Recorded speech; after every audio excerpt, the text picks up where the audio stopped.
É, pessoal, veio uma bomba lá dos Estados Unidos. Como vocês sabem, né, a governança aqui do Brasil, Lula, seus ministros, o Supremo Tribunal Federal, alguns cabeças ali do Centrão que estão no Congresso, a gente sabe que eles, apoiando tudo isso que está acontecendo no Brasil, estão entrando em graves crimes, né, de violação dos direitos humanos internacionalmente, eu digo. E a PGR foi denunciada internacionalmente e o que eu tenho para mostrar aqui para vocês é grave. O que pode acontecer com o Lula e seus parceiros quando Trump ganhar não só a presidência, mas também a maioria nas casas, a coisa pode ficar feia. Me ajude a compartilhar esse vídeo para mais brasileiros, para que não percam a esperança e vejam, né, a vitória que está logo ali para a gente. Olha aí, pessoal. A esse ponto, Paula, eu acho que todos nós, principalmente o próprio Daniel Silveira, já não deve ter mais nenhuma esperança da soltura imediata, né? Porque o modus operandi do Alexandre de Moraes é sempre esse, né? Pedir mais alguma coisa, pedir mais alguma coisa, pedir mais alguma coisa, como nós vimos com o Felipe Martins, né? Toda vez que o Felipe apresentava provas de que ele não havia saído do país, Alexandre de Moraes vinha com mais um pedido, mais uma demanda. Agora, é interessante que agora o nome do Gonê será denunciado também nos Estados Unidos por crime de tortura contra o Daniel Silveira, porque a gente vem mostrando aqui, Paula, esse quebra-cabeça que está sendo feito aqui nos Estados Unidos em relação ao Brasil. Muita gente fica esperando, né, uma bala de prata, não, agora vai, agora foi o Elon Musk, agora isso, agora aquilo. Mas, na verdade, todo esse quebra-cabeça sobre o Brasil está sendo montado. Uma das partes importantes desse quebra-cabeça é aquele relatório de 541 páginas que está na Câmara, na Casa dos Representantes, sobre o Twitter Files Brasil, que mostra toda a censura implementada por parte do Tribunal Superior Eleitoral e que também mostra as perseguições políticas, com o nome do Daniel Silveira correndo ali também. E aí, Paula, eu repito aqui a informação, né, que eu disse, a minha análise em relação à retomada da maioria dos republicanos na Câmara e no Senado, na Casa dos Representantes e no Senado.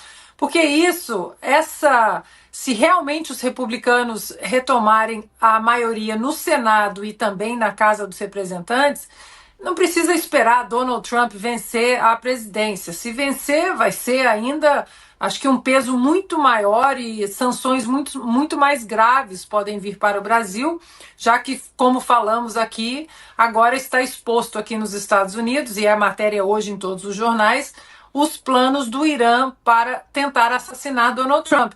Mas em relação a tudo sobre direitos humanos, sobre a institucionalidade de Alexandre de Moraes, o desrespeito à própria Constituição do Alexandre de Moraes, forçando empresas americanas a desrespeitar a nossa própria Constituição. Lembrando que depois dos Twitter Files Brasil, o Elon Musk disse: a lei violou a lei. Ou seja, o Alexandre de Moraes violou a Constituição e agora eu tenho que violar a Constituição brasileira porque o juiz da Suprema Corte está me obrigando a violar a Constituição brasileira. Cai também naquela lei anticorrupção que eu sempre comento aqui, a FCPA. Então, Paula, todas essas pecinhas vão sendo encaixadas quando o assunto é Brasil.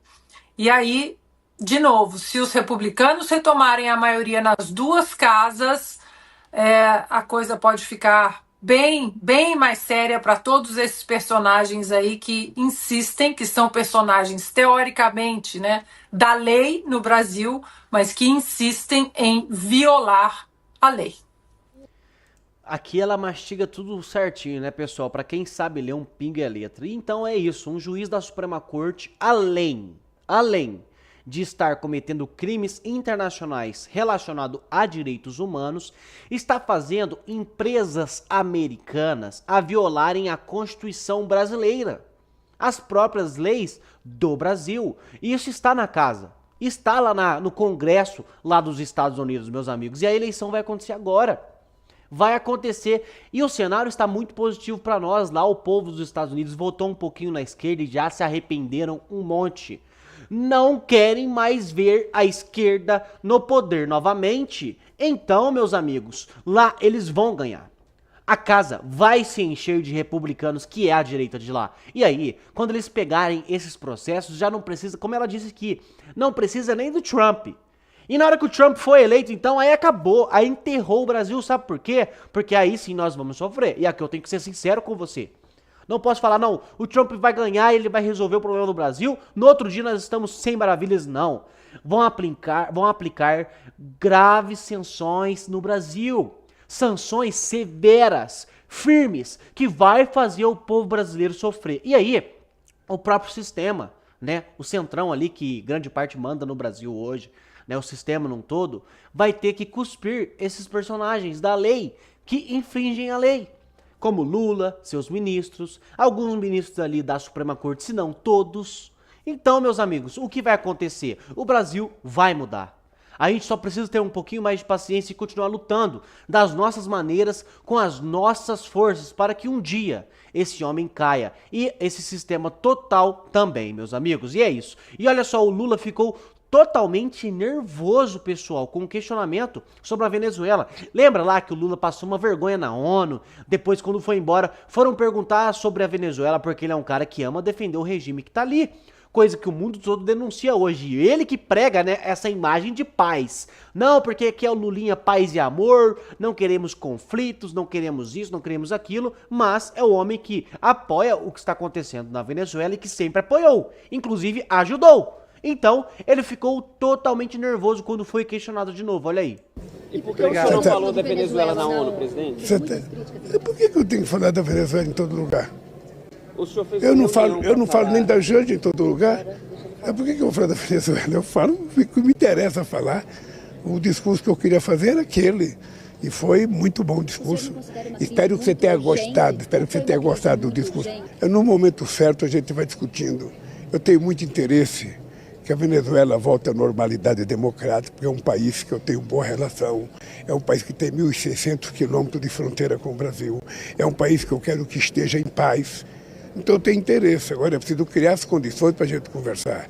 Nós estamos agora com uma relação diplomática muito forte. O Mauro tem conversado com o chanceler da Venezuela, com o chanceler da Colômbia. Ou seja, é preciso encontrar um jeito da gente retomar uma convivência democrática. Inclusive, é importante que vocês não esqueçam, é que desde 2003, eu tinha 15 dias na presidência, eu criei um grupo de amigos para ajudar a Venezuela a fazer um referendo. Foi uma proposta minha na cidade de Quito, no Equador. Então eu tenho preocupação com a Venezuela há muito tempo, não é de agora. Porque quanto mais em paz estiver a Venezuela, mais em paz estará a América do Sul, porque nós queremos consagrar a América do Sul como uma zona de paz. A gente não quer guerra, a gente não quer conflito. Agora é importante que a gente tenha, sabe, comedimento no nosso comportamento, porque se eu acho que a pessoa errou e eu achar que eu tenho que radicalizar para consertar esse erro, eu vou criar um caminho sem volta. Como pode haver tanta hipocrisia em um só homem, não é mesmo, pessoal? Ele é um cara que ama se meter nos problemas do outro, né? Se meteu lá nos problemas de Israel, se meteu nos problemas da Ucrânia com a Rússia, e mete o nariz em várias guerras, mete o nariz lá em conversas sobre o Irã, sempre falando em paz, que tem que dar um jeito, que o agressor que invadiu o país tem que conseguir logo o que ele quer para acabar a guerra. É uma vergonha. O papel que o Lula tá fazendo é uma vergonha. Mas ele também sempre defendeu o que tá acontecendo na Venezuela. Então ele é um cara que bota o nariz aonde não é chamado. Quando é perguntado sobre o país onde ele ama defender e tá aqui do lado do Brasil, é praticamente, né, um vizinho nosso, ele prefere não comentar, né, só falo do que eu tenho interesse. Que vergonha que você é. Você é uma pessoa, Lula, que não tem credibilidade alguma. O povo só pergunta pra você pra fazer uma matéria e rir da sua cara. Porque tudo que você fala, tudo que você se posiciona vira piada. É um cara que já não sabe mais o que fala. E vai lá na ONU defender um tanto de coisa, atacar Israel, atacar Estados Unidos, atacar a Ucrânia, países que, né, estão sofrendo, e aí ainda quando vai perguntar sobre a Venezuela quer falar desse jeito, quer se sentir incomodado, não, eu só falo do que eu tenho interesse, uma vergonha. Esse Lula é uma vergonha. Pessoal, eu tenho outro vídeo aqui do Gar arrebentando um professor de esquerdista, né, que tenta ali defender a censura, defender o Supremo Tribunal Federal, mas não deu pra ele não, olha aí. Vou te mostrar a falácia do seu argumento, com todo respeito. No dia 4/7 de 2022, o jornalista Marlen Couto, de O Globo 100, disse lá, o senhor alvo do TCE por atacar urnas. O deputado removeu 200 vital. Minha pergunta é, o senhor acredita no sistema eleitoral brasileiro? O senhor tem noção, professor, que nós vivemos num país hoje tão ditatorial, que se eu falar o que eu realmente penso, eu posso ser preso? Se o senhor tiver O prova, senhor não. entende? Não, eu falo o que eu penso, eu tô falando opinião. Não, falar o que o senhor pensa sem acusar. Professor, opinião. Eu tô falando, nós vivemos um país onde dá opinião e dá prisão. Eu não sei se você é a favor disso ou não. Sinceramente, eu torço para que o senhor não seja a favor disso, apesar de estarmos em lados opostos do espectro político. Mas nós vivemos um país onde dar a opinião leva à prisão. Se eu pedir, professor, melhorias no sistema de transparência eleitoral brasileiro, eu vou pro inquérito. Esse é o país que a gente vive. Eu não sei se você acha isso bom, viver num país assim ou não, porque o seu filho, os seus netos um dia pode dar uma opinião errada e acabar sendo preso. É o que eu penso dos meus netos, que não nasceram ainda. Mas antes de nascer, eu penso nisso neles, eu penso nisso.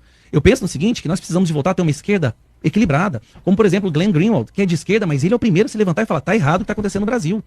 Ele falando que as interferências do Alexandre de Moraes durante o pleito eleitoral de 2022 influenciaram sim no resultado. Eu não tô falando de urna aqui não, professor. Eu tô falando do fato de todos os apoiadores do Bolsonaro terem sido censurados, terem caído em inquérito. Todos por mando de uma pessoa, professor. Está certo, professor. Aí eu te devolvo a pergunta. Eu sei que você é de esquerda, eu sou de direita, mas vamos ser ponderados, vamos ter um mínimo de bom senso. Tá certo. Você acha que realmente a esquerda deve ganhar destruindo a direita a possibilidade de falar? Esses bolsonaristas que tiveram suas redes sociais bloqueadas, aliás, suspensas, ou bloqueadas que seja, eles colocaram lá, talvez não opinião. O senhor disse que vai dar opinião. Eu coloquei opinião. Mas talvez lá não dê opinião, porque o que nós temos Não, que mas eu tô entender... falando de mim, professor, eu coloquei opinião. O que nós temos que entender é que não podemos confundir opinião com agressão. Então, quando você fala algo, afirma algo, sem provas, aí você pode virar quem tem muitos seguidores, milhões de seguidores, aí você vai ter... Porque uma coisa é você falar ali entre nós num bar, outra coisa é numa rede social que tem milhões de seguidores. O senhor uma entende mentira que a diferença de opinião vai e na agressão verdade. é uma opinião sua? Como é que é? Eu vou te explicar, vou te mostrar a falácia do seu argumento, com todo respeito. Sim. Você está falando que há uma diferença entre opinião e agressão. A diferença entre opinião e agressão é uma opinião sua. Então, quem vai diferenciar a opinião de agressão vai depender da opinião de alguém, uma autoridade. Então, o senhor quer colocar na opinião de alguém a execução da lei, uma lei que não existe? Você entende o que eu estou tentando te explicar? Tô. Porque você está falando, há uma diferença, tudo bem. É uma opinião de alguém essa Liberdade de diferença. expressão e É uma opinião. liberdade Se eu falar pro de senhor, agressão. se eu falar pro senhor o seguinte, olha, seu cabelo tá feio hoje. Se você for ministro do STF e, na sua opinião, isso for uma agressão, eu posso ser preso. Não, eu entendo. Não, Você entende isso? O ponto Não, é porque fica subjetivo a alguém. Se não tá na lei, se não tá escrito. Fica subjetivo a alguém escolher o que é agressão ou não. Aqui o Gustavo Gaia arrebentou, né? Porque ali, de alguma forma, o professor esquerdista ainda tenta maquiar, tenta defender o que estão fazendo a censura. Mas é exatamente o que ele falou ali. Nós hoje não temos uma lei de censura.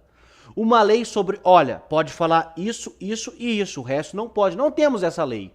Então, como não temos essa lei, quando uma pessoa cria um órgão onde esse órgão vai falar não baseado em leis, mas sim nesse órgão, o que é agressão e o que é opinião vai ser baseado, obviamente, no espectro político daquele órgão, das pessoas que ali comandam, e isso é óbvio.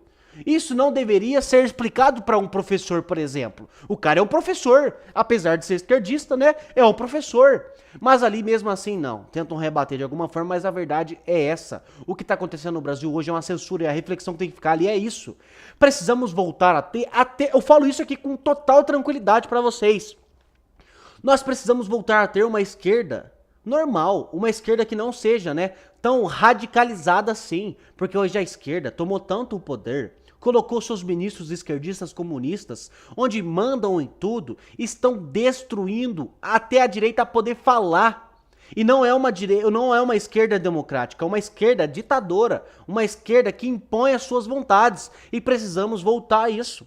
Não podemos deixar o que está acontecendo, mas por ter ainda pessoas como esse professor, que de alguma forma tenta defender, não tem como fazer de nada. A gente tem que continuar aqui gritando e pedindo ajuda lá de fora, tentar, né, renovar a casa, o Congresso, porque realmente da forma que tá difícil pra gente, pessoal. E o que eu queria deixar a mensagem é essa mesmo.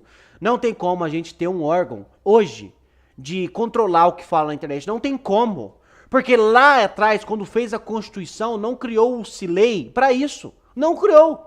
Então, quando qualquer pessoa que tentar criar um órgão, tentar alguma maneira, criar alguma coisa, pra rebater esse tipo de coisa, pra censurar o que é dito na internet, é censura prévia, é contra a liberdade de expressão, porque vai ser baseado na opinião, no espectro político daquela pessoa. Isso não existe no Brasil. O que existe é controlar o que o povo fala, controlar a opinião das pessoas, não deixar o que falar, censura. É isso, a palavra é essa, censura no Brasil. É o que está acontecendo, pessoal. E olha só, o Datena, ele, gente, surtou e se vitimizou, em processo contra o Pablo Marçal. Olha só, o José Luiz Datena, candidato à Prefeitura de São Paulo pelo PSDB, entrou com uma ação judicial por danos morais contra seu adversário Pablo Marçal. O apresentador se vitimizou acusando o Marçal de gordofobia e cita o Estatuto do Idoso para que o processo tenha prioridade na tramitação, solicitando uma indenização de R$100 mil por danos à sua honra. A ação foi motivada por uma live realizada por Marçal no dia 16 de setembro, após, no debate da TV Cultura, quando Datena arremessou uma cadeira no empresário durante a transmissão. Marçal teria feito várias ofensas, incluindo chamando o Datena de abusador e comedor de açúcar. Na denúncia, Datena também afirma que o Marçal usou um episódio em que ele não foi condenado para acusá-lo de assédio. O apresentador faz referência no caso envolvendo a jornalista Bruna Drills, que o acusou de assédio sexual, mas retirou a queixa meses depois. Drills, no entanto, afirma atualmente ter sido coagida a desistir da denúncia. Então, isso aqui que matou ele.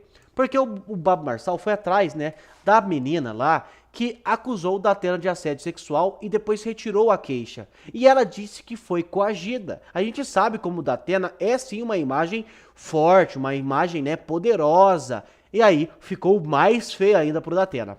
A briga judicial não é unilateral. Marçal já havia acionado a justiça contra Datena, pedindo também R$100 mil por danos morais, alegando agressão física sofrida durante o debate. O advogado do Datena, Eduardo César Leite, revelou que o apresentador pretende entrar com uma ação ainda mais pesada, buscando indenização milionária pelas ofensas que, segundo ele, afetaram não só sua dignidade, mas também toda a sua família. A defesa de Marçal, por sua vez, se manifestou sobre a acusação, afirmando, abre aspas, da leitura da ação proposta, não vislumbramos nenhum ato ou fato que possa configurar qualquer abuso, sendo certo que vamos apresentar a defesa técnica no momento oportuno. Então, o Datena não aguentou escutar as verdades, as denúncias, porque, amigo, se tem denúncia, tem que falar. Por que uma mulher do nada registrou uma denúncia de assédio sexual contra o Datena e depois retirou a queixa e depois veio através do Pablo Marçal dizendo que foi coagida? Pode ser que ela queria aplicar um golpe no ricão Datena? Pode acontecer. Mas pode ser que não. Então a acusação ali, a fala é válida, porque ela diz ser coagida, isso tem que ser investigado. É a mesma coisa, do caso lá do Ricardo Nunes, que ele nem soube responder.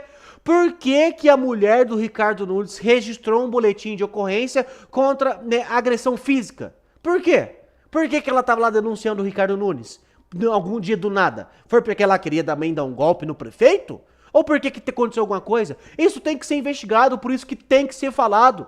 Mas não, eles surtam e querem se posar de vítimas. Tadinhos deles, pessoal? Um bate na esposa, outro ali, abusa de uma funcionária e aí não pode falar nada.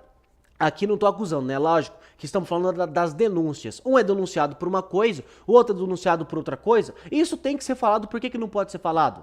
Então eu só falar ali da denúncia que o Datena sofreu, ele vai pegar e me dar uma cadeirada? Tá liberado? Que vergonha que é. Esses caras claramente não têm posicionamento de político e não têm cabeça para conseguir governar uma cidade. Pessoal, uma pessoa que foi injustiçada nesse Brasil e precisamos voltar a falar nele, viu? É o Luciano Hang. Pessoal, o que o Luciano Hang tem feito pelos brasileiros, pelas vítimas do Rio Grande do Sul, não é coisa que se deixa passar e não se fala. Nem o governo está ajudando tanto essas pessoas. No último sábado, dia 28, o empresário Luciano Hang, fundador da rede Havan, né, anunciou em suas redes sociais que vai contribuir com a construção de mais 20 casas para famílias afetadas pelas fortes chuvas que atingiram o Rio Grande do Sul em maio deste ano. Hang visitou o estado na última semana e relatou ter visto de perto as dificuldades enfrentadas pelos moradores que perderam seus lares devido às inundações provocadas pelo transbordamento dos rios.